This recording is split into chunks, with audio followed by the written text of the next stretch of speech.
Vontade divina e escolha humana. Seja bem-vindo. Este é o canal Descomplicando as Escrituras. E vamos para mais um vídeo.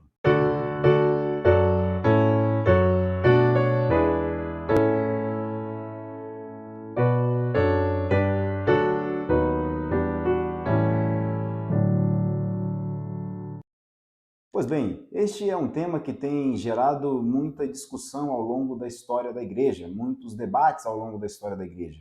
E para começar esse vídeo falando deste assunto, eu quero fazer uma leitura de uma frase de João Calvino que diz o seguinte: primeiro de tudo, há uma operação universal pela qual ele guia todas as criaturas de acordo com a condição e propriedade que ele deu a cada uma quando ele as fez. João Calvino, em sua obra Contra os Libertinos. O que João Calvino está dizendo aqui nessa frase?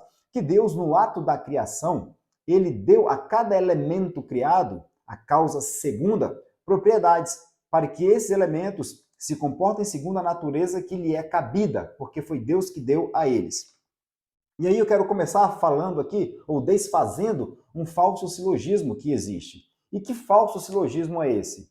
É o seguinte, nós temos uma premissa maior que diz o seguinte, que Deus decretou todas as coisas. Essa premissa é verdade, Deus decretou todas as coisas. A premissa menor, Deus decretou a queda. A conclusão que se tira disso, que logo, ou portanto, Deus é o autor do pecado, porque Adão não tinha como fazer diferente, visto que Deus houvera decretado que ele então desobedecesse.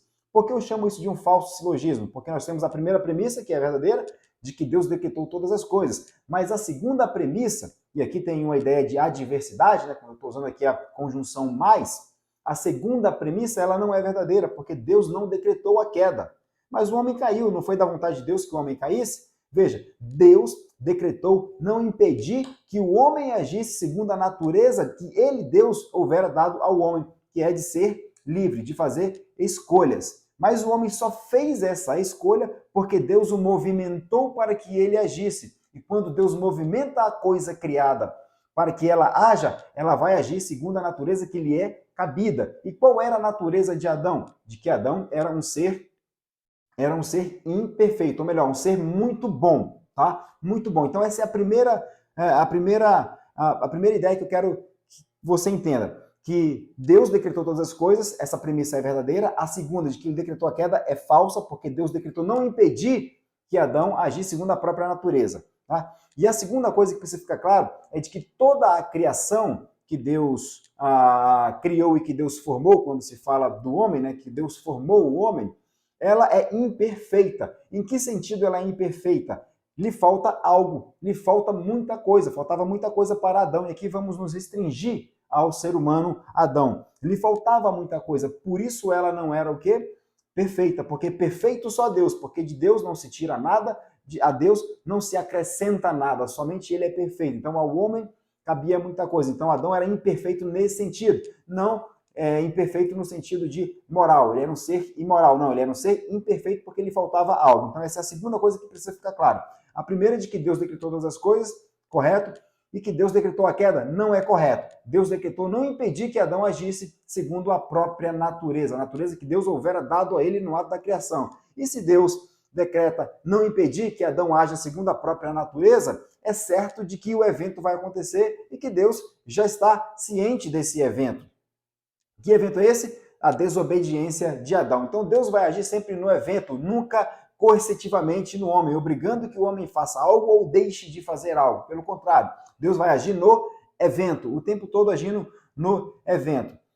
Então, Deus ele é soberano porque ele movimenta todas as coisas. Nada vai se movimentado na criação sem que Deus ordene que isso aconteça. O fato de Deus ordenar que Adão se movimente, não significa que Deus ordenou que ele pecasse, mas que Deus ordenou que ele agisse segundo a natureza que o próprio Deus houvera dado a ele, que ele agisse segundo as propriedades que Deus deu a ele. E Deus formou Adão livre. Formou Adão livre, e nós vamos ver vários textos na Bíblia dizendo ali, afirmando ali acerca da liberdade do homem. O que não significa que o homem é autônomo. Autônomo somente Deus o é. Somente Deus é autônomo. Somente Deus movimenta todas as coisas. A coisa criada, ela depende de Deus para se movimentar. A Bíblia diz que nenhum pardal cai do céu senão pela vontade de Deus. Isso significa que Deus controla todas as coisas, inclusive o homem. E quando Deus controla o homem, é no sentido de que ele movimenta para que o homem haja segundo a natureza que lhe é própria, a natureza que Deus atribuiu a ele, fazendo uso das propriedades que Deus deu a ele. E uma dessas propriedades é a liberdade. A natureza de Adão era muito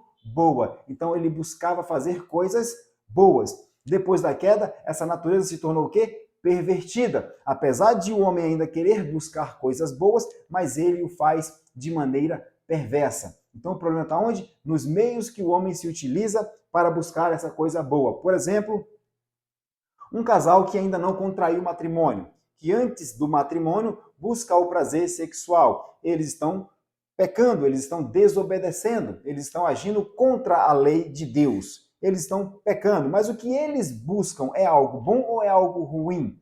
Né? O prazer sexual é algo bom ou é algo ruim? É algo bom, porque foi Deus que criou, então eles estão buscando algo bom. No entanto, os meios pelos quais eles estão buscando esse algo bom é um meio perverso, um meio pecaminoso. E quando esse mesmo casal, eles ouvem o evangelho, são convertidos por meio da pregação do evangelho, eles então entendem que aquilo que eles estavam fazendo, ou melhor, aquilo que eles estavam buscando, apesar de ser bom, estavam fazendo pelos meios pecaminosos. Então eles param de fazer, contraem matrimônio e voltam a buscar outra vez o prazer sexual. Só que agora pelos meios corretos. Ou seja, o homem depois da queda, ele se tornou perverso. Mais um exemplo, para a gente poder entender. Um ladrão, quando vai roubar, por exemplo, um carro, o que ele tem em mente, pelo menos na maioria das vezes? De querer o bem para si, de querer a propriedade. Né? E querer algo para si, a propriedade é algo pecaminoso? Veja, Deus diz lá no seu decálogo, não furtarás. Né? Não furtar pressupõe a existência de propriedade privada, ou seja, a busca pelo bem, por querer algo, é algo bom. Mas onde está o problema? Nos meios, que é o roubo, o meio pecaminoso. Quando esse homem, então, ouve o evangelho e é convertido, o que ele vai fazer agora para adquirir aquele bem? Ele vai trabalhar, ele vai suar a camisa para poder adquirir aquele bem. Então, o homem, depois da queda, se torna um ser perverso. É por isso que o apóstolo Paulo vai dizer lá em Romanos 1, no versículo 18, se não me falha a memória, dessa perversidade dos homens, né? Que eles trocam a verdade pela mentira. Então, o homem se tornou um ser perverso. Tá? Então, Deus ele é soberano porque ele controla todas as coisas, ele está no controle de todas as coisas. E o homem, ele é livre porque Deus decretou que o homem fosse livre e que agisse segundo a própria natureza, a natureza que lhe é devida, a natureza que lhe cabe. Então, o homem age segundo a sua própria vontade. O homem desobedece a Deus porque ele quis desobedecer a Deus. E ao querer desobedecer a Deus, a ele é dado uma sentença. Tá? Então, nada na criação se movimenta sem que Deus faça isso. Tudo está no controle de Deus. Tá? E quando Deus decreta o movimento da causa segunda ou da coisa criada, ela vai se movimentar segundo a natureza que o próprio Deus deu a cada uma delas. Então, por isso, o homem ele é condenado. Por quê? Porque ele agiu segundo a própria vontade. Tá certo? Então, essa foi uma breve explicação acerca desse assunto. Claro que aqui dá para a gente falar muito mais coisas, mas a ideia aqui é fazer um vídeo curto, para que você possa ter um vislumbre do que se trata esse assunto, tá certo? Então, o livre-arbítrio do homem existe, no entanto, depois da queda, ele passou a ser um livre-arbítrio escravo, tá bem? Então, que Deus abençoe a sua vida. Se você gostou, curte, comenta, compartilha, se inscreve aí no canal, se torne membro, ajude esse canal a crescer e se tornando membro, você já vai ter acesso a um curso ali de 8 aulas, se não estiver enganado, de introdução à interpretação bíblica. E ainda, esta semana, vamos começar a inserir as aulas aqui explicando as heresias ao longo da história da igreja, tá certo? Então, mais uma vez, curte, comenta, compartilha, ajuda este canal a crescer, tá certo? Que Deus abençoe a sua vida e até o nosso próximo vídeo, se Deus assim nos permitir. Ou melhor, se Ele quiser, porque se Ele não quiser, certamente não faremos. Fiquem com Deus.